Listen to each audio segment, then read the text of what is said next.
കഴിഞ്ഞ ആഴ്ച നമ്മൾ 21 വാക്യം വരെ കവർ ചെയ്തായിരുന്നു. ആക്ച്വലി ഞാൻ ഓർപ്പിച്ചതുപോലെ 19 തൊട്ട് 25 വാക്യങ്ങൾ ന്യായപ്രമാണത്തിന്റെ പർപ്പസ്, അതിന്റെ ഉദ്ദേശം എന്തിനത് നൽകപ്പെട്ടു എന്നുള്ളതിനെ കുറിച്ച് ഒരു അടുത്ത എക്സ്പ്ലനേഷൻ ആണ്. ഞാൻ പല പ്രാവശ്യം പറഞ്ഞതുപോലെ നമ്മൾ ഈ ലേഖനങ്ങൾ, റോമലേഖനം തൊട്ട് ലാസ്റ്റ് ലേഖനം വരെ വായിച്ചു നോക്കിയാൽ അതിലെ റെപ്പിറ്റേഷൻസ് വളരെയധികമുണ്ട്.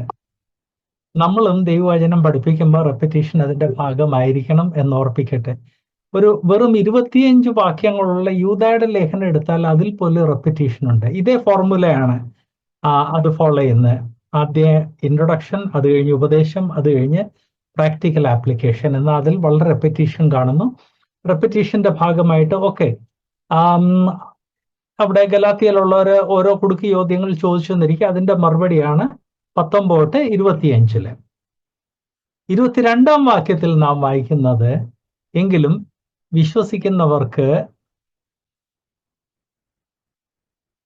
വാഗ്ദത്തം യേശുക്രിസ്തുവിലെ വിശ്വാസത്താൽ ലഭിക്കേണ്ടതിന് തിരുവെഴുത്ത് എല്ലാവരെയും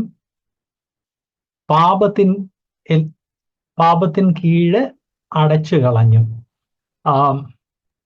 ന്യായപ്രമാണത്തിന് ഒരു പർപ്പസ് അല്ലായിരുന്നു. ഒന്നാമത് ന്യായപ്രമാണം എന്ന് പറഞ്ഞാൽ അത് ഒരു കാര്യമല്ലായിരുന്നു. ന്യായപ്രമാണം എന്ന് പറഞ്ഞു കഴിഞ്ഞാൽ 3 വിഭാഗങ്ങളായിരുന്നു, അല്ലെ 3 പാർട്സ് ആയിരുന്നു. അതിൽ 3 പാർട്സിന്റെയും വെവ്വേറെ ഒരു മിനിറ്റ്, ഞാൻ ഒന്ന് ഓഫ് ചെയ്യട്ടെ. ഓക്കെ,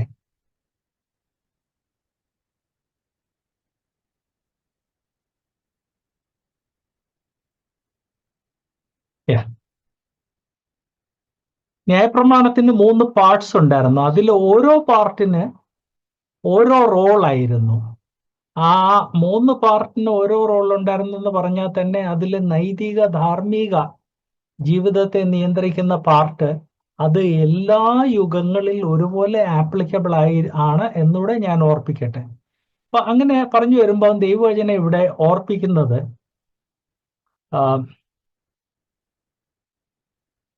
ഇതിനു മുൻപുള്ള വാക്യം നമ്മളെ ഓർപ്പിച്ചത് എല്ലാവരും പാപികളാണ് എന്ന് ന്യായപ്രമാണം വ്യക്തമായിട്ട് അവർക്ക് കാണിച്ചു കൊടുത്തു.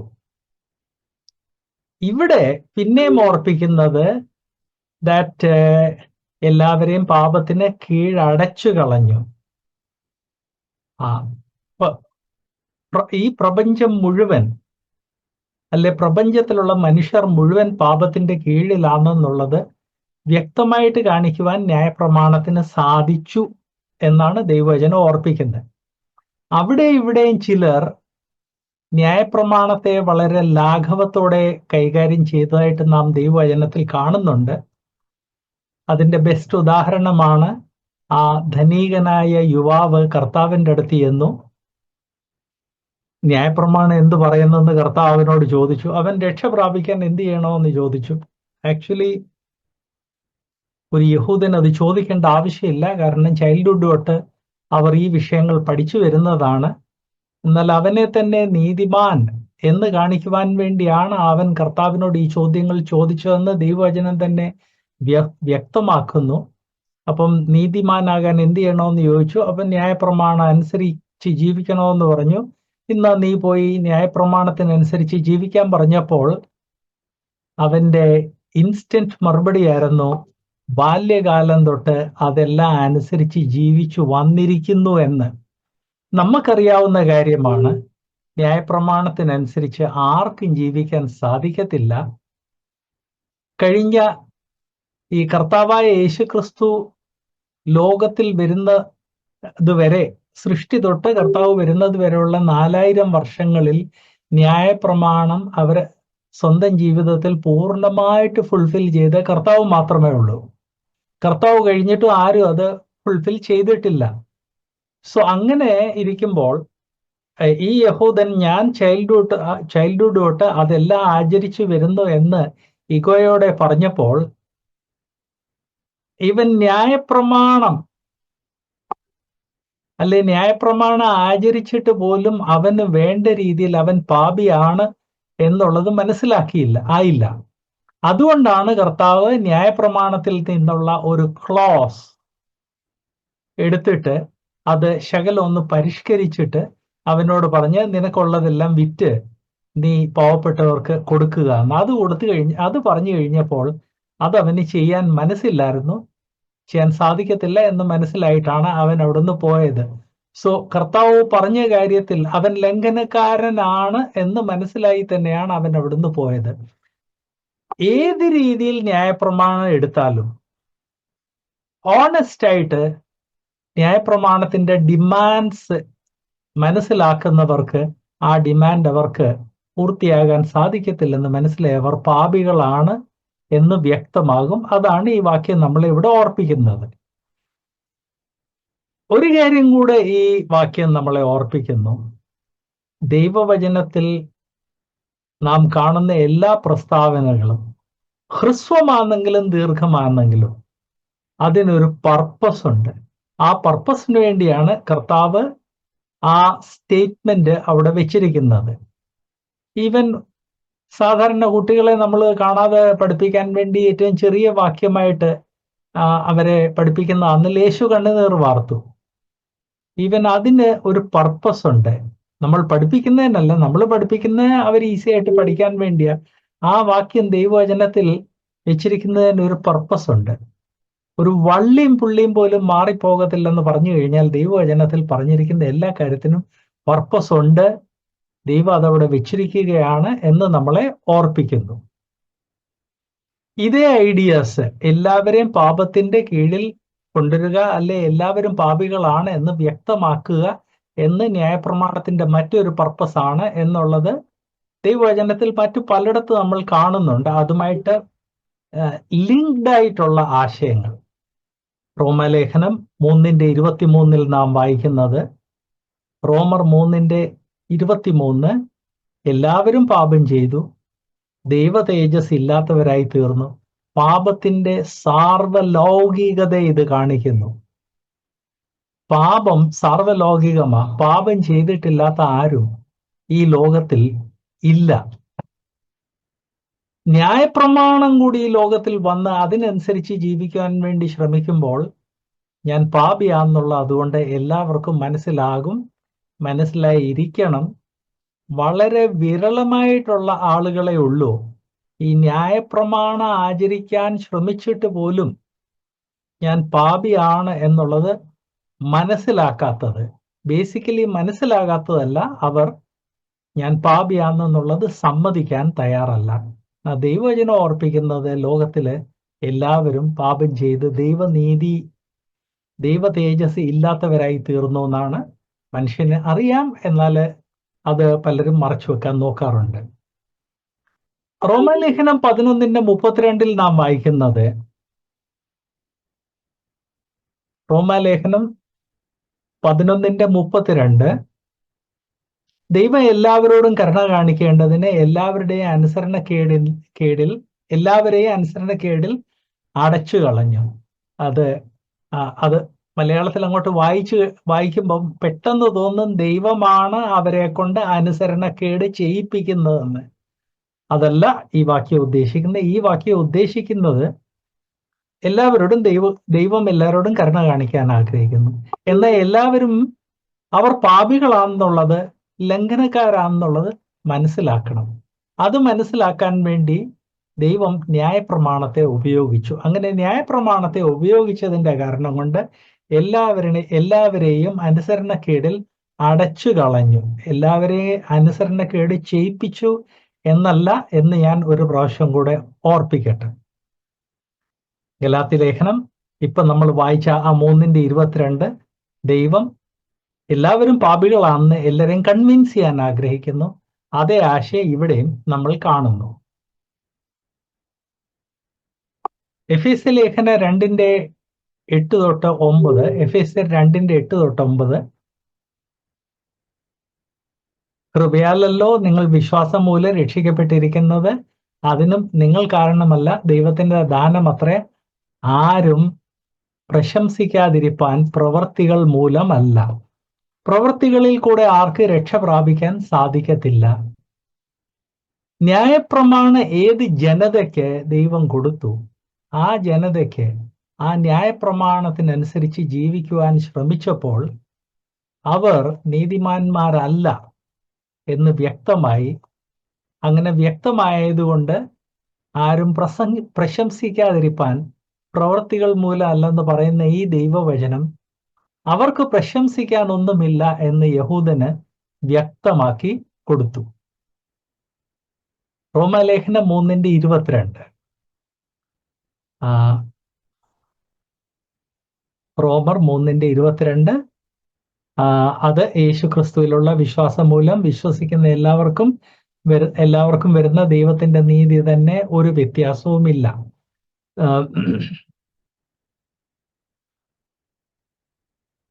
ഈ ന്യായപ്രമാണം അവർ പാപികളാണെന്നുള്ള അവരെ വ്യക്തമാക്കിയപ്പോൾ കർത്താവായ യേശുക്രിസ്തുവിൽ വിശ്വസിച്ചതോടെ അവർക്ക് എല്ലാവർക്കും നീതീകരണം ലഭിച്ചു എന്ന് ദൈവവചനം യഹൂദനും യവനനും ഒരുപോലെ വ്യക്തമാക്കി കൊടുത്തു. യഹൂദന് വ്യക്തമാക്കി കൊടുത്തത് ന്യായപ്രമാണത്തിന്റെ പശ്ചാത്തലത്തിലാണ്. കാരണം ന്യായപ്രമാണം ആചരിച്ചതുകൊണ്ട് അവന് നീതി ലഭിച്ചില്ല എന്ന് യഹൂദന് വ്യക്തമാണ്. യവനെന്ന് ദൈവവചനം ഉപയോഗിക്കുന്നത് വിജാതിയർ എന്നുള്ള അർത്ഥത്തിലാണ്. അതേ അർത്ഥത്തിലാണ് ഞാനിവിടെ ഉപയോഗിക്കുന്നത്. വിജാതിയർക്ക് യഹൂദന്മാരെ പോലെ ഒരു ന്യായപ്രമാണം നൽകപ്പെട്ടില്ലെങ്കിലും അവരുടെ മനസാക്ഷി വ്യക്തമായിട്ട് അവരെ കാണിച്ചു കൊടുത്തത് അവർ പാപികളാണെന്നും അവരിൽ നന്മ ഒന്നും ഇല്ലെന്നും. സോ ഗലാത്യ ലേഖനം 3:22 കർത്താവ് വിശ്വസിക്കുന്ന എല്ലാവർക്കും കർത്താവ് യേശുക്രിസ്തുവിൽ കൂടെ രക്ഷ പ്രാപിക്കണം എന്നാഗ്രഹിച്ച് അവർ എല്ലാവരും പാപികളാണ് എന്ന് വ്യക്തമാക്കുവാൻ വേണ്ടിയോടാണ് ന്യായപ്രമാണം നൽകിയത്. 3:23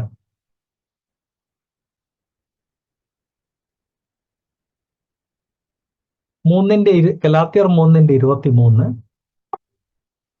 ആ ന്യായപ്രമാണത്തിന്റെ പർപ്പസ് വിശദീകരിക്കാൻ വേണ്ടി ദൈവാത്മാവ് പറയുന്ന അടുത്ത കാര്യം, വിശ്വാസം വരും മുമ്പേ. അപ്പോ ഒരു ചോദ്യം വരുന്നത്, പുതിയ നിയമത്തിന് മുൻപ് വിശ്വാസം ഇല്ലായിരുന്നോ? ഇവിടെ വിശ്വാസം എന്നുള്ളത് കൃപായുഗത്തെ കുറിച്ചാണ്. കൃപായുഗത്തിൽ വിശ്വാസത്താലുള്ള നീതീകരണത്തെ കുറിച്ചാണ്. നീതീകരണം എല്ലാ യുഗങ്ങളിലും വിശ്വാസത്താൽ തന്നെയായിരുന്നു. എന്നാൽ കൃപായുഗത്തിൽ കാര്യങ്ങളെല്ലാം കുറച്ചുകൂടെ ഒന്ന് വ്യക്തമായിട്ടുണ്ട്. അപ്പൊ അങ്ങനെ വ്യക്തമായതിനെ ഇവിടെ വിശ്വാസം വരും മുൻപേ, അല്ലെങ്കിൽ വിശ്വാസം വന്നു എന്ന് പറയുന്നത്. ഇതിന് മുൻപ് ദൈവവചന വ്യാഖ്യാനം പഠിച്ചപ്പം ഞാൻ ഓർപ്പിച്ചായിരുന്നല്ലോ, ഒരേ വാക്ക് അല്ലെ ഒരേ വാചകം ദൈവവചനം പല അർത്ഥത്തിൽ ഉപയോഗിക്കാറുണ്ട്. അങ്ങനെയുള്ള ഒരു പദപ്രയോഗമാണ് വിശ്വാസം വരും മുൻപേ. വിശ്വാസം വരും മുൻപേ എന്ന് സഭായുഗം അല്ലെങ്കിൽ കൃപായുഗം സ്റ്റാർട്ട് ചെയ്തതിനെ കുറിച്ചാണ് ദൈവവചനം പറയുന്നത്. വിശ്വാസം വരും മുമ്പേ നമ്മെ വെളിപ്പെടുവാനിരുന്ന വിശ്വാസത്തിനായിക്കൊണ്ട് ന്യായപ്രമാണത്തിൻ കീഴിൽ അടച്ച് സൂക്ഷിച്ചിരുന്നു. അപ്പൊ ഈ കൃപായുഗം വരുന്നതിന് മുൻപ് അല്ലെങ്കിൽ കൃപായുഗം വരുന്നത് വരെ കർത്താവ് ന്യായപ്രമാണം ഉപയോഗിച്ച് തൻ്റെ ജനത്തെ നിയന്ത്രിച്ചു. ന്യായപ്രമാണത്തിന്റെ മറ്റൊരു പർപ്പസ് ഇവിടെ വ്യക്തമാക്കിയിരിക്കുന്നു. ഞാൻ ഇതിനു മുൻപ് പല പ്രാവശ്യം പറഞ്ഞതുപോലെ മിസ്രൈമിൽ നിന്ന് പോയ ദൈവജനം കനാനിൽ എത്തിയപ്പോഴത്തേക്ക് 400-500 ആളുകളായിരുന്നവർ ഏകദേശം 20 ലക്ഷമോ അതിലധികം ആയിത്തീർന്നു. അവർ കനാനിൽ വളരെ വൈഡായിട്ട് പിടിച്ചെടുത്തിട്ട് സെറ്റിലായി വലിയൊരു രാഷ്ട്രമായി മാറി. ആ രാഷ്ട്രത്തിൽ അവർ താമസിച്ചപ്പോൾ അവരെ അടച്ചു സൂക്ഷിക്കേണ്ടത് ആവശ്യമായിരുന്നു. അടച്ചു സൂക്ഷിച്ചിട്ട് പോലും അവർ അവരുടെ ചുറ്റിനുള്ള വിജാതീയരുമായിട്ട് കൂടിക്കലരുന്നതായിട്ടാണ് നമ്മൾ കാണുന്നത്. വേദപുസ്തകം ഈ ദിവസങ്ങളിൽ ഞങ്ങൾ ഫാമിലി പ്രയറിൽ രാജാക്കന്മാരുടെ പുസ്തകമാണ് വായിക്കുന്നത്. ഓരോ ദിവസം അത് വായിക്കുമ്പം മനസ്സിന് വലിയ ഷോക്കാണ്. കാരണം അതുപോലെ ദൈവജനത്തിന്റെ മധ്യേ കോംപ്രമൈസ് മാത്രമേ കാണുന്നുള്ളൂ. ന്യായപ്രമാണം ഉണ്ടായിട്ടിതാ അവസ്ഥയെങ്കിൽ ന്യായപ്രമാണം ഇല്ലായിരുന്നെങ്കിലോ? സോ അവരെ സാധിക്കുന്ന അത്രയും പ്രൊട്ടക്ട് ചെയ്യുവാൻ വേണ്ടിയാണ് ന്യായപ്രമാണത്തിന് കീഴിൽ കർത്താവ് അവരെ അടച്ച് സൂക്ഷിച്ചിരുന്നത്.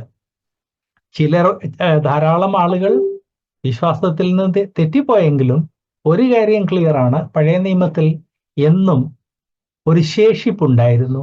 ഈ ശേഷിപ്പ് ദൈവഭയവും ദൈവഭക്തിയുള്ള ആളുകളായിരുന്നു. അങ്ങനെ ന്യായപ്രമാണത്തിന് കീഴിൽ അവരെ അടച്ച് ദൈവം സൂക്ഷിച്ചതുകൊണ്ടാണ് അവർ ഈ പുതിയ നിയമകാലം വരെ എത്തിയത്. എന്നാൽ പുതിയ നിയമയുഗം അല്ലെങ്കിൽ സഭായുഗം അല്ലെങ്കിൽ കൃപായുഗം വന്നതോടെ വിശ്വാസം വന്നു. വിശ്വാസം വന്നു എന്ന് പറഞ്ഞാൽ കർത്താവായ യേശുക്രിസ്തുവിൽ കൂടെയുള്ള രക്ഷ ആൻഡ് രക്ഷയുമായിട്ട് ബന്ധപ്പെട്ട വിഷയങ്ങൾ കുറെ കൂടെ വ്യക്തമായിട്ട് മനസ്സിലായി.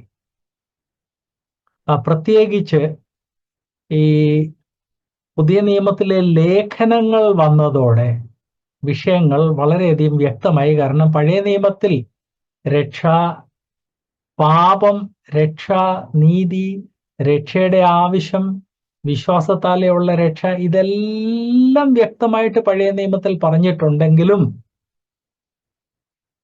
അതെല്ലാം ബേസിക്കലി ഹിസ്റ്ററിയുമായിട്ട് ചേർന്ന് കിടക്കുന്നു, പ്രവചനവുമായിട്ട് ചേർന്ന് കിടക്കുന്നു.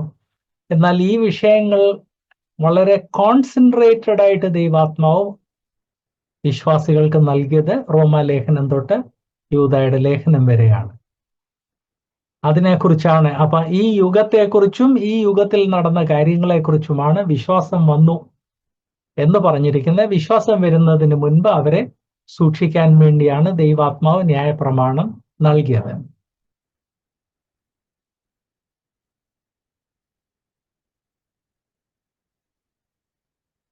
ഇതുമായിട്ട് ബന്ധപ്പെട്ട ഐഡിയാസ് ദൈവവചനത്തിൽ മറ്റു പലയിടത്ത് നമുക്ക് കാണാൻ സാധിക്കും. റോമലേഖനം 7:6. റോമർ 7:6 നാം വായിക്കുന്നത്, ഇപ്പോഴോ നാം മരിച്ചു, നമ്മെ പിടിച്ചിരുന്നതിൽ നിന്ന് ഒഴിഞ്ഞതിനാൽ ന്യായപ്രമാണത്തിൽ നിന്ന് വിമുക്തരായി അക്ഷരത്തിന്റെ പഴക്കത്തിലല്ല ആത്മാവിന്റെ പുതുമയിൽ തന്നെ സേവ ചെയ്യുന്നു. വിശ്വാസം വന്നു കഴിഞ്ഞപ്പോൾ അല്ലെങ്കിൽ കൃപായുഗം വന്നു കഴിഞ്ഞപ്പോൾ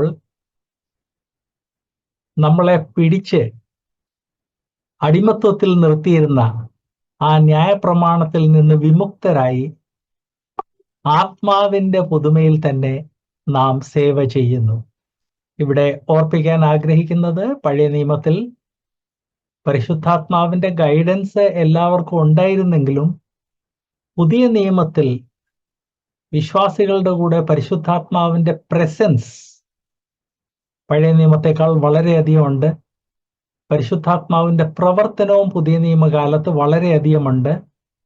അതുകൊണ്ടാണ് ദൈവവചനം ഓർപ്പിക്കുന്ന ആത്മാവിന്റെ പുതുമയിൽ തന്നെ സേവ ചെയ്യുന്നു.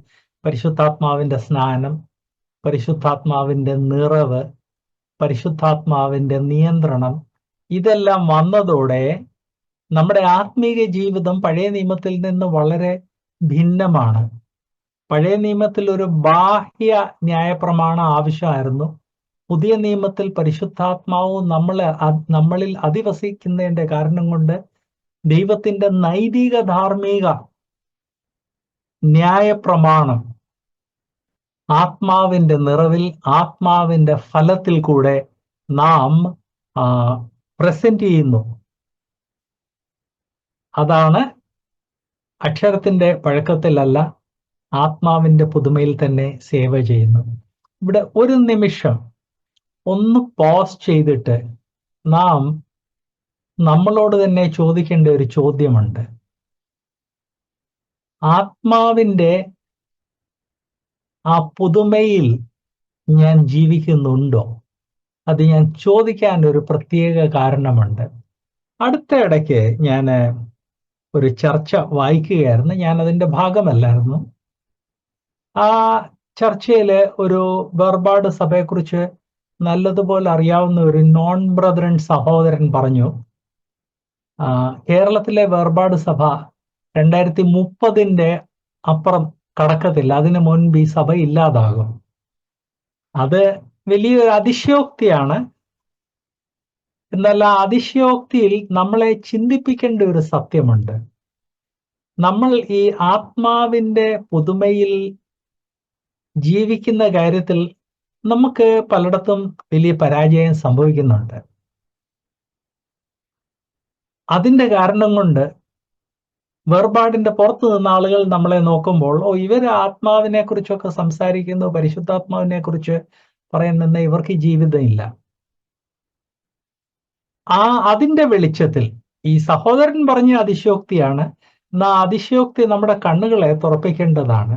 നമ്മിൽ ഓരോരുത്തരും നാം പരിശുദ്ധാത്മാവിന്റെ നിറവിൽ ജീവിക്കുന്നു എന്ന് പരിശോധിക്കേണ്ടത് ആവശ്യമാണ്. ഗലാത്യ ലേഖനം 4:3 നാം വായിക്കുന്നത്, ഗലാത്യർ 4:3, ഇത് ജസ്റ്റ് ആ ന്യായപ്രമാണത്തെ കുറിച്ച് ഓർപ്പിക്കുകയാണ്. അങ്ങനെ നാമും ശിശുക്കളായിരുന്നപ്പോൾ ലോകത്തിന്റെ ആദ്യ പാഠങ്ങൾക്ക് അടിമപ്പെട്ടിരുന്നു. ഞാൻ ഓർപ്പിക്കട്ടെ, 1 കൊരിന്ത്യർ 13 അധ്യായത്തിൽ ഈ നാം ശിശുക്കളായിരുന്നപ്പോൾ ഉള്ള ചിന്താഗതിയെക്കുറിച്ചും, എന്നാൽ പൂർണ്ണമായത് വരുമ്പോൾ നമ്മൾ അംശമായത് വിടുമെന്നും, നമ്മുടെ ഔട്ട്ലുക്ക്, നമ്മുടെ അണ്ടർസ്റ്റാൻഡിങ് ബെറ്റർ ആകുമെന്ന് ദൈവവചനം ഓർപ്പിക്കുന്നു. സോ പുതിയ നിയമ യുഗത്തിൽ അല്ലെങ്കിൽ ഈ കൃപായുഗത്തിലുള്ള നാം നമ്മെ തന്നെ ആവർത്തിച്ചു പരിശോധിക്കേണ്ടത് ആവശ്യമാണ്. നാം ഇന്നും ശിശുക്കളെ പോലെ, ആ ന്യായപ്രമാണത്തിന് കീഴിൽ ജീവിക്കുന്ന ശിശുക്കളെ പോലെയാണോ, അതോ കൃപായുഗത്തിൽ ജീവിക്കുന്ന പരിശുദ്ധാത്മാവിന്റെ നിയന്ത്രണത്തിലും പരിശുദ്ധാത്മാവിന്റെ നിറവിലും ജീവിക്കുന്ന പക്വതയുള്ളവരെ പോലെയാണോ ജീവിക്കുന്നത്? അങ്ങനെ നാം ശിശുക്കളായിരുന്നപ്പോൾ ലോകത്തിന്റെ ആദ്യ പാഠങ്ങൾക്ക് അടിമപ്പെട്ടു. ഇന്ന് അത് പാടില്ല. ആദ്യ പാഠങ്ങൾക്ക് പകരം നമ്മൾ പക്വതയുള്ള ഉപദേശം, കട്ടിയുള്ള ഭക്ഷണം കഴിക്കുകയും അതിനനുസരിച്ച് പക്വത നിറഞ്ഞ ജീവിതം നയിക്കുകയും ചെയ്യണം. കൊലോസ്യ ലേഖനം 2:17 ഇതിന്റെ കൂടെ ഒന്ന് നോട്ട് ചെയ്യണം എന്ന് അഭ്യർത്ഥിക്കുന്നു. വായിക്കുന്നില്ല. കൊലോസ്യ ലേഖനം 2:17.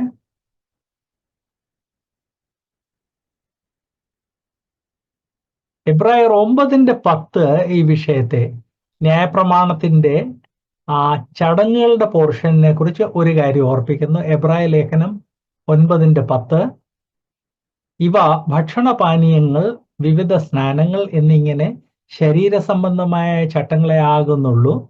അവ നല്ല ക്രമം വരുവോളം ചെയ്യേണ്ടുന്ന നിയമങ്ങൾ അത്രയും. നല്ല ക്രമം, അല്ലെങ്കിൽ ഇംഗ്ലീഷിൽ പറഞ്ഞിരിക്കുന്നത് ന്യൂ ഓർഡർ, പുതിയ ക്രമം, അത് വരുന്നത് വരെ നമുക്ക് വേണ്ടിയുള്ള ഒരു ടെമ്പററി ആയിട്ടുള്ള ഒരു ഗാർഡിയൻ ആണെന്നാണ് ദൈവവചനം ഇവിടെ ഓർപ്പിക്കുന്നത്. നമ്മൾ ആ ന്യൂ ഓർഡറിൽ ജീവിക്കുന്നവരാണ്. ന്യൂ ഓർഡറിൽ ജീവിക്കുന്നവരായതുകൊണ്ട് ആ ന്യൂ ഓർഡർ, അതിനനുസരിച്ചുള്ള ജീവിതം കാണപ്പെടണം എന്ന് ദൈവാത്മാവ് ഓർപ്പിക്കുന്നു. റോമാലേഖനം 10:4 ഈ വിഷയത്തെക്കുറിച്ച് ഇങ്ങനെ ചോദ്യം ചോദിക്കുന്നവർക്ക് അടുത്ത മറുപടി റോമാലേഖനം 10:4 നാം വായിക്കുന്നത്, വിശ്വസിക്കുന്ന ഏവനും നീതിക്കായി ക്രിസ്തു ന്യായപ്രമാണത്തിന്റെ അവസാനമാകുന്നു. അപ്പം ക്രിസ്തു വന്നതോടെ ന്യായപ്രമാണം ഇല്ലാതെയായോ? ഇവിടെ പ്രത്യേകം ശ്രദ്ധിക്കേണ്ടത്, ന്യായപ്രമാണത്തിന്റെ സോഷ്യൽ നിയമങ്ങൾ യഹൂദന് മാത്രമുള്ളതാണ്, ചർച്ചിനുള്ളതല്ല. ന്യായപ്രമാണത്തിന്റെ നൈതിക ധാർമ്മിക നിയമങ്ങൾ എല്ലാ യുഗങ്ങളിലുള്ള വിശ്വാസികൾക്ക് വേണ്ടിയുള്ളതാണ്. അപ്പൊ ഈ ന്യായപ്രമാണത്തിന്റെ അവസാനം ഇവിടെ ഉദ്ദേശിക്കുന്നത് എന്ത്? ചടങ്ങുകൾ. ന്യായപ്രമാണത്തിന്റെ പോർഷൻ 1, ചടങ്ങുകൾ, ആചാരങ്ങൾ, അതിന്റെ അവസാനമാണ് ക്രിസ്തു എന്ന് റോമാലേഖനം 10:4 ഓർപ്പിക്കുന്നു.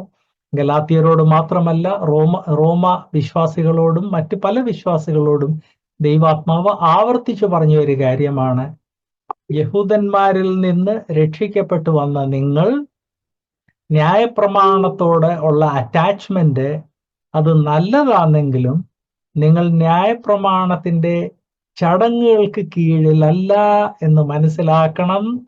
കാരണം അത് ക്രിസ്തു അതിന്റെ അവസാനമാണ്.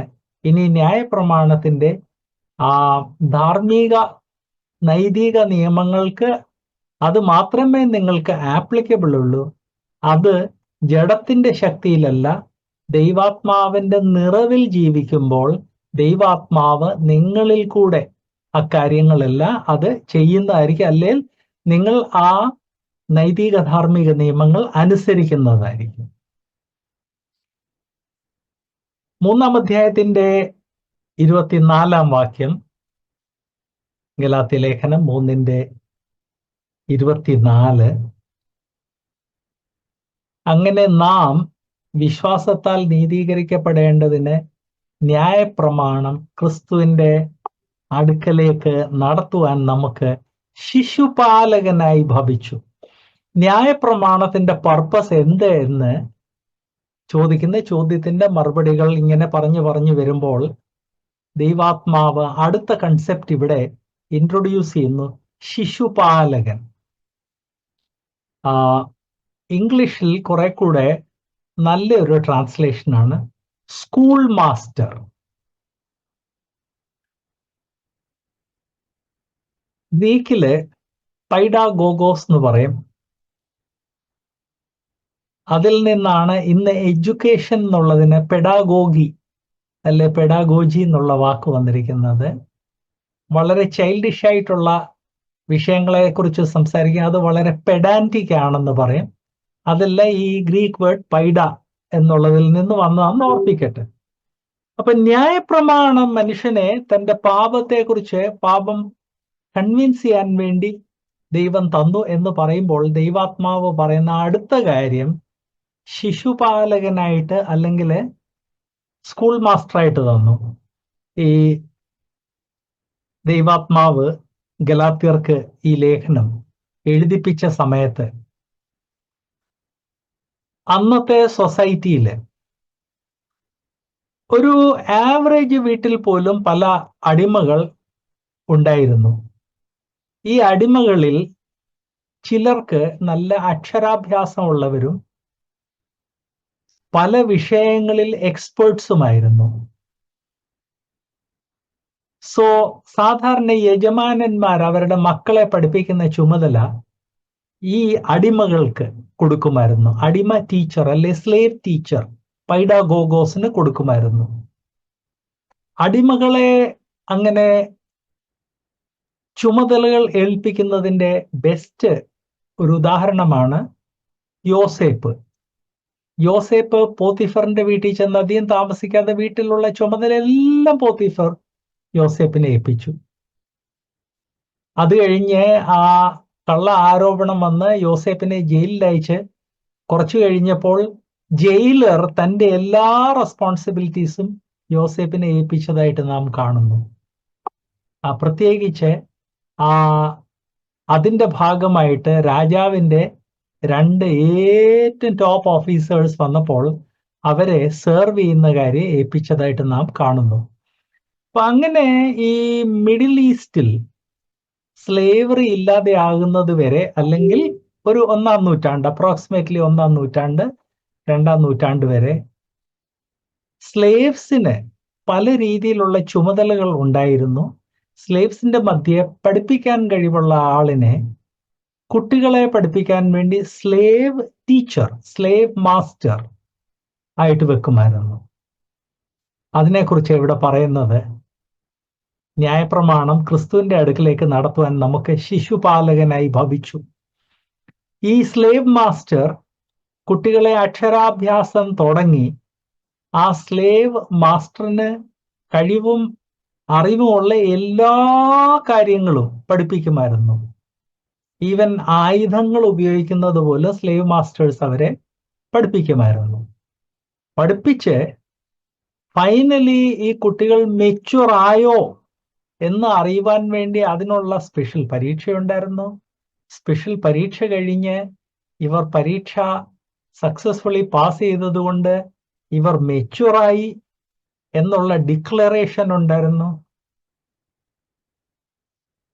ദൈവവചനം ഓർപ്പിക്കുന്നത് ന്യായപ്രമാണത്തിന് ഇങ്ങനെ ഒരു പർപ്പസ് ഉണ്ടായിരുന്നു.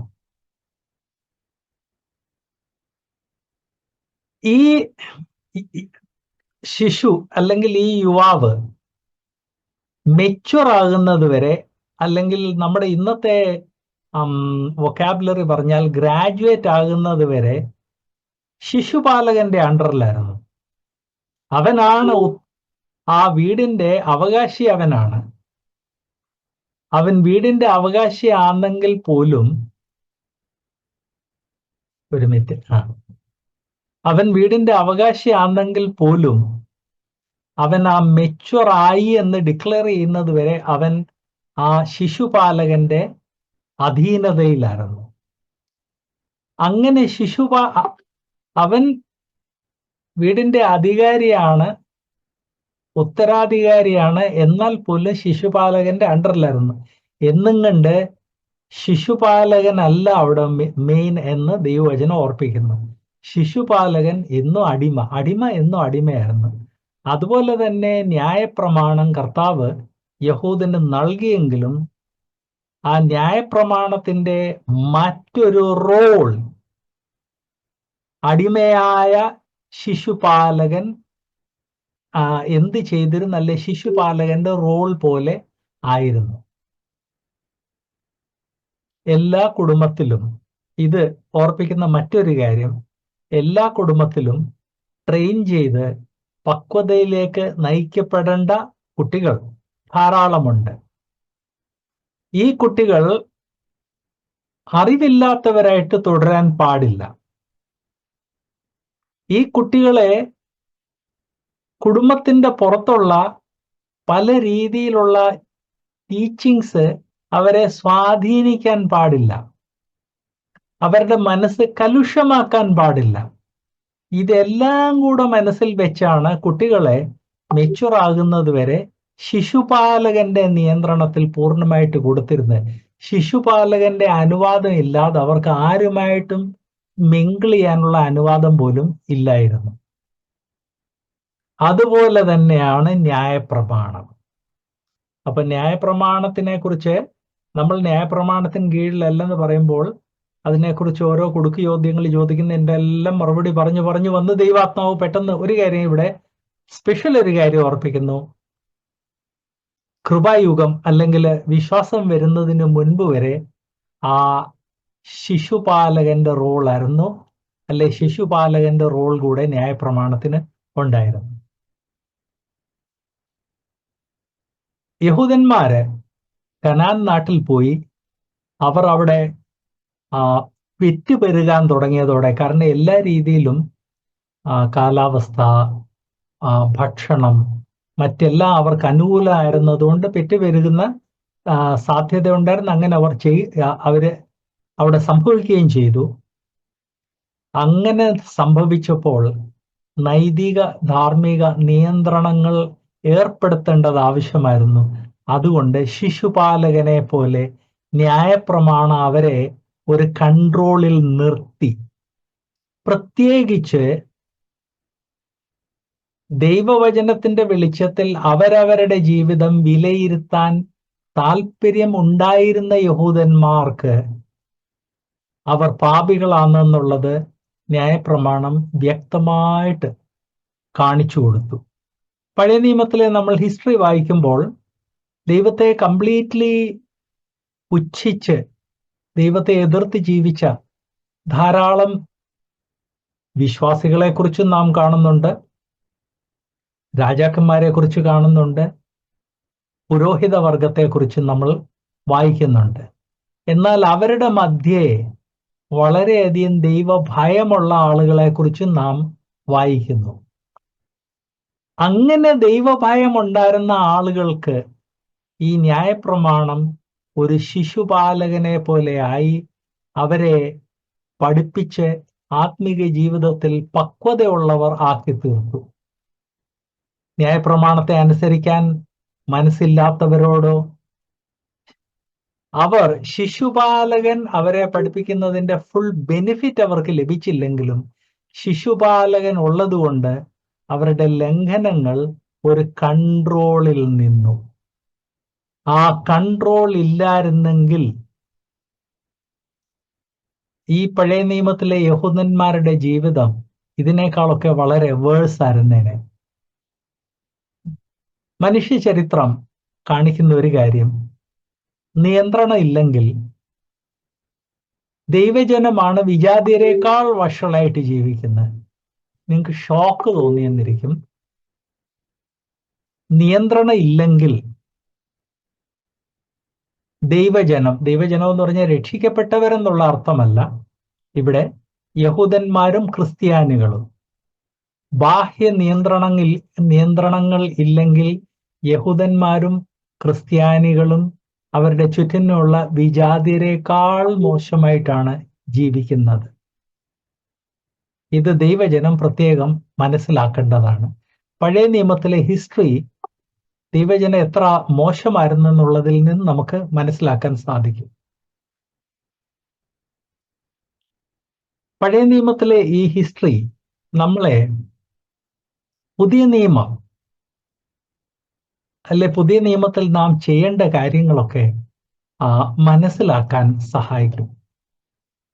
എന്തുകൊണ്ടാണ് ചെറുപ്രായം തൊട്ടേ നമ്മളൊക്കെ കുട്ടികളെ യേശു കണ്ണുനീർ വാർത്തു, ദൈവ സ്നേഹമാകുന്നു, അത് കഴിഞ്ഞ് ആദിയിൽ ദൈവം ആകാശവും ഭൂമി സൃഷ്ടിച്ചു, യഹോവ എൻ്റെ ഇടയന, ഇതെല്ലാം പഠിപ്പിക്കുന്നത്? ഇവർ ആര് രക്ഷിക്കപ്പെട്ടതല്ലല്ലോ. ആ പഴയ നിയമത്തിലെ അതേ മാതൃക, പഴയ നിയമത്തിലെ അതേ നിയമമല്ല, പഴയ നിയമത്തിലെ അതേ മാതൃക ഉപയോഗിച്ച് ദൈവവചനത്തെ അവരുടെ ഹൃദയങ്ങളിൽ ശിശുപാലകനായിട്ട് നാം ഉറപ്പിക്കുകയാണ്. അതുകൊണ്ടാണ് കുട്ടികളെ ദൈവവചനത്തിൽ നിന്നുള്ള വാക്യങ്ങൾ പഠിപ്പിക്കേണ്ടത് അത്യാവശ്യമാണെന്ന് പറയുന്നത്. ദൈവവചനത്തിലെ കഥകൾ പറയേണ്ടത് അത്യാവശ്യമാണെന്ന് പറയുന്നത്. അതിൻ്റെ ആ അന്തരം നമുക്ക് മനസ്സിലാക്കാൻ സാധിക്കും. ജസ്റ്റ് ഒരു ഉദാഹരണം പറയട്ടെ. ചില വർഷങ്ങളിൽ ക്യാമ്പസ് ക്രൂസൈഡ് പോലുള്ള ചില സ്ഥാപനങ്ങൾ ബൈബിൾ ക്വിസ് മത്സരങ്ങൾ ഇടാറുണ്ട്. അത് എല്ലാ ചർച്ചസിലുള്ളവർക്കും അതിൽ പാർട്ടിസിപ്പേറ്റ് ചെയ്യാം. എന്നാൽ അവിടെ ഒരു ഡിസ്ക്രിമിനേഷൻ ഉണ്ട്. ഡിസ്ക്രിമിനേഷൻ എന്താണ്? വേർപാട് പെന്തിക്കോസ്ത് ബാപ്റ്റിസ്റ്റുകാർക്ക് ഒരു ടെസ്റ്റാണ്. അതേ സമയത്ത് സമുദായങ്ങളിൽ നിന്നുള്ള കുട്ടികൾക്ക് മറ്റൊരു ടെസ്റ്റാണ്. വൈ? വേർപാട് പെന്തിക്കോസ്ത് ബാപ്റ്റിസ്റ്റ് ചർച്ചസിൽ ഉള്ള വിശ്വാസികൾ ചെറുപ്രായം തൊട്ട് അവരുടെ മക്കളെ ഈ ദൈവവചനത്തിലെ വാക്യങ്ങൾ പഠിപ്പിക്കുകയും ദൈവവചനത്തിലെ കഥകൾ പഠിപ്പിക്കുകയും ദൈവവചനത്തിലെ ഉപദേശം പഠിപ്പിക്കുകയും ചെയ്യുമെന്ന് അങ്ങനൊരു വെപ്പുണ്ട്. It is an understanding. അതുകൊണ്ട് വേർപാട് പെന്തിക്കോസ്ത് ബാപ്റ്റിസ്റ്റുകാർക്ക് വേറെ ടെസ്റ്റ്, മറ്റുള്ളവർക്ക് വേറെ ടെസ്റ്റ്. വേർപാട് പെന്തിക്കോസ്ത് ബാപ്റ്റിസ്റ്റ് കുട്ടികൾക്ക് വേണ്ടിയുള്ള ടെസ്റ്റ് കുറച്ച് ഹെവി ആയിരിക്കും, മറ്റുള്ളവർക്ക് വളരെ ലൈറ്റ് ആയിരിക്കും. എന്തുകൊണ്ടാണ് ലോകം അത് മനസ്സിലാക്കുന്നത്? കാരണം ഈ വേർപെട്ട സഭകളൊക്കെ ആദ്യ തൊട്ടേ കുട്ടികളെ ഈ ദൈവവചനം പഠിപ്പിക്കുന്ന ഒരു പരിചയമുണ്ട്. ശിശുപാലകൻ എന്നുള്ള വാക്ക് നമ്മൾ ഉപയോഗിക്കാറില്ല. ആ ഒരു അണ്ടർസ്റ്റാൻഡിങ് നമ്മുടെ മനസ്സിലുണ്ട്. അതുകൊണ്ടാണ് ഈ വാക്യങ്ങൾ പഠിപ്പിക്കുന്നതും സ്റ്റോറീസ് പഠിപ്പിക്കുന്നതും. ആൻഡ് ഒരു 12ാം ക്ലാസ് പാസ്സായ ഒരു വേർപാട് കുട്ടിയും ഒരു നോൺ ബ്രദറൻ കുട്ടിയും തമ്മിലുള്ള ബൈബിളിനെ കുറിച്ചുള്ള അവരുടെ അറിവിലുള്ള അന്തരത്തിൽ അത് നമുക്ക് കാണാൻ സാധിക്കും. എന്നാൽ ഇവിടെ ഒരു കാര്യം ഞാൻ ഓർപ്പിക്കാൻ ആഗ്രഹിക്കുന്നു. ചെറുപ്രായം തൊട്ടേ വാക്യങ്ങളും ബൈബിളിലെ കഥകളൊക്കെ പഠിപ്പിക്കുമ്പോൾ രണ്ട് കാര്യങ്ങൾ ഓർക്കണം. ഒന്ന്, സ്റ്റോറീസ് പഠിപ്പിക്കുമ്പം അത് വെറും യാന്ത്രികമായിട്ടല്ല, ആ സ്റ്റോറീസിലുള്ള നൈതിക ധാർമ്മിക പാഠങ്ങളിലൂടെ പഠിപ്പിച്ചു പോകണം.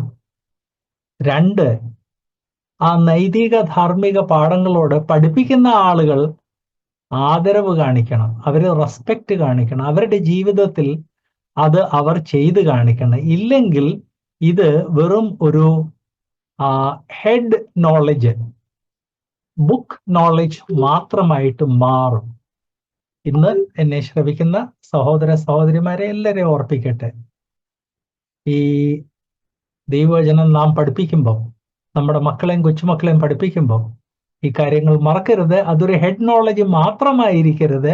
അതിന് പകരം അത് അവരുടെ ജീവിതത്തിൽ അത് അവർ പ്രാക്ടിക്കലായിട്ട് ചെയ്യണമെങ്കിൽ ആ ബൈബിൾ സ്റ്റോറീസ് പഠിപ്പിക്കുമ്പം അതിലുള്ള നൈതിക ധാർമ്മിക മൂല്യങ്ങൾ പഠിപ്പിച്ചു പോകണം എന്ന് മാത്രമല്ല, നമ്മുടെ ജീവിതത്തിൽ നമ്മളത് പ്രാക്ടീസ് ചെയ്ത് കാണിക്കണം. പ്രാക്ടീസ് ചെയ്യുന്നത് നമ്മുടെ മക്കൾക്ക് കൺവിൻസ് ആകണം.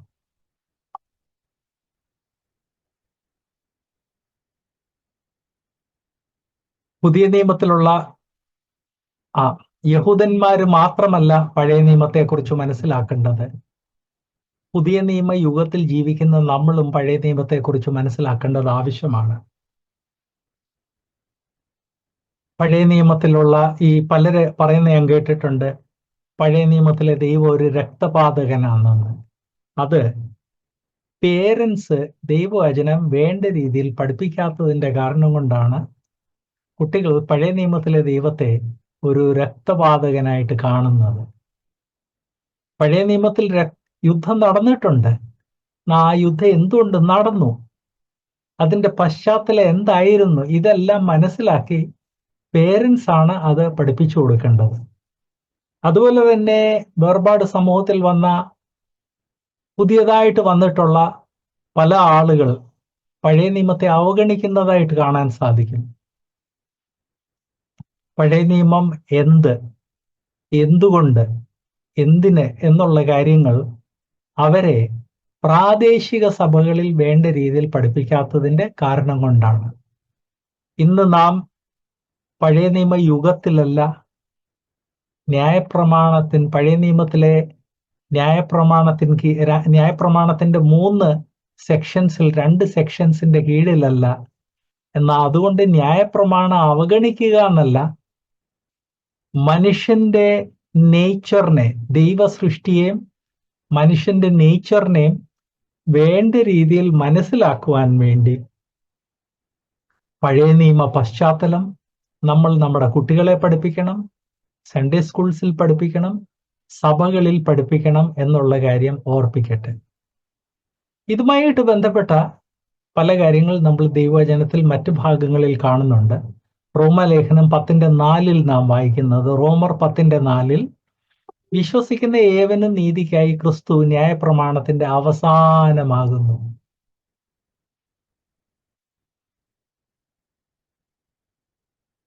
ന്യായപ്രമാണം ഇല്ലാതാകുന്നില്ല, നൈതിക ധാർമ്മിക പോർഷൻ ഇല്ലാതാകുന്നില്ല. എന്നാൽ ന്യായപ്രമാണത്തിന്റെ ചടങ്ങുകൾ കംപ്ലീറ്റ് കർത്താവ് തന്റെ ജീവിതത്തിൽ ചെയ്ത് പൂർത്തിയാക്കി കാണിച്ചു എന്ന് മാത്രമല്ല, കർത്താവ് വൺസ് ആൻഡ് ഫോർ ഓൾ പാപയാഗമായി തീർന്നതോടെ ഇനിയും പാപയാഗത്തിന്റെ ആവശ്യമില്ലാതായി മാറി എന്ന് ദൈവവചനം ഇവിടെ ഓർപ്പിക്കുന്നു. ഗലാത്യർ, ഇതേ പുസ്തകം ഗലാത്യർ 2:16 നാം വായിക്കുന്നത്, ഗലാത്യർ 2:16, മനുഷ്യൻ ന്യായപ്രമാണത്തിന്റെ പ്രവൃത്തികളാൽ അല്ല, യേശുക്രിസ്തുവിലുള്ള വിശ്വാസത്താൽ അത്രേ നീതീകരിക്കപ്പെടുന്നത് എന്ന് അറിഞ്ഞിരിക്കൊണ്ട്. വിശ്വാസത്താലെയാണ് നീതീകരണം, ന്യായപ്രമാണത്തിന്റെ പ്രവൃത്തികളാൽ അല്ല. ക്രിസ്തു വന്നതോടെ ന്യായപ്രമാണത്തിന്റെ ചടങ്ങുകൾക്ക് ഒരു എൻഡ് ആയിട്ടുണ്ട്. റോമലേഖനം 3:20 ഒരു പ്രാവശ്യം കൂടെ ഓർപ്പിക്കുന്നത്, റോമർ 3:20, അതുകൊണ്ട് ന്യായപ്രമാണത്തിന്റെ പ്രവൃത്തികളാൽ ഒരു ജഡവും അവന്റെ മുൻപാകെ നീതീകരിക്കപ്പെടുന്നില്ല. റോമർ 7:6 ഓർപ്പിക്കുന്നത്, ഇതെല്ലാം നമ്മൾ ക്വിക്ക്ലി റിവ്യൂ ചെയ്യുന്നേ ഉള്ളൂ, കാരണം ഇതെല്ലാം നമുക്കറിയാവുന്ന കാര്യങ്ങളാണ്. റോമർ 7:6, ഇപ്പോഴോ നാം മരിച്ചു, നമ്മെ പിടിച്ചിരുന്നതിൽ നിന്ന് ഒഴിഞ്ഞതിനാൽ ന്യായപ്രമാണത്തിൽ നിന്ന് വിമുക്തരായി അക്ഷരത്തിന്റെ പഴക്കത്തിലല്ല ആത്മാവിന്റെ പുതുമയിൽ തന്നെ സേവ ചെയ്യുന്നു. എബ്രായർ 10:1 ഓർപ്പിക്കുന്നത്, ന്യായപ്രമാണത്തിന് വരുവാനുള്ള നന്മകളുടെ നിഴൽ മാത്രമേ ഉള്ളൂ, സ്വരൂപം തന്നെയില്ല. അതുകൊണ്ട് ആണ്ടുതോറും ഇടവിടാതെ കഴിച്ചു വരുന്ന അതേ യാഗങ്ങളാൽ അടുത്തു വരുന്നവരെ ഒരു നാളും തികച്ചുകൂടാ. അത് നിഴൽ മാത്രമേ ഉള്ളൂ, സ്വരൂപം തന്നെയല്ല. സ്വരൂപം ക്രിസ്തു ആയിരുന്നു എന്ന് ദൈവവചനം ഓർപ്പിക്കുന്നു. സോ ബ്രദേഴ്സ് ആൻഡ് സിസ്റ്റേഴ്സ്, നാം നീതീകരിക്കപ്പെടുന്നത് ന്യായപ്രമാണത്തിൽ കൂടെ അല്ല എന്ന് പറയുമ്പോൾ പലർ അതിനെക്കുറിച്ച് കുടുക്കിയോദ്യങ്ങൾ ചോദിക്കും. ദൈവാത്മാവിന്റെ മറുപടി ഇങ്ങനെ പറഞ്ഞു വന്നു. അതിൽ ഇന്ന് നമ്മൾ എടുത്തതിൽ ആ ശിശുപാലകൻ എന്നുള്ള കൺസെപ്റ്റ് മറക്കരുത്. കാരണം ഇന്ന് നാം ന്യായപ്രമാണത്തിന് കീഴിലല്ലെങ്കിലും നാം നമ്മുടെ വീട്ടിലുള്ള കുട്ടികളെയും നമ്മുടെ ഇളയ സഹോദര സഹോദരിമാരെയും ദൈവവചനം ആദ്യാന്തം പഠിപ്പിക്കേണ്ടത് ആവശ്യമാണ്. അങ്ങനെ പഠിപ്പിക്കുന്ന അവരുടെ ജീവിതത്തിൽ ഒരു ശിശുപാലകനായിട്ട് മാറും. പഠിപ്പിക്കുന്നത് യാന്ത്രികമായിട്ടല്ല എന്നുള്ള കാര്യം പ്രത്യേകം ഓർപ്പിക്കട്ടെ. God bless you.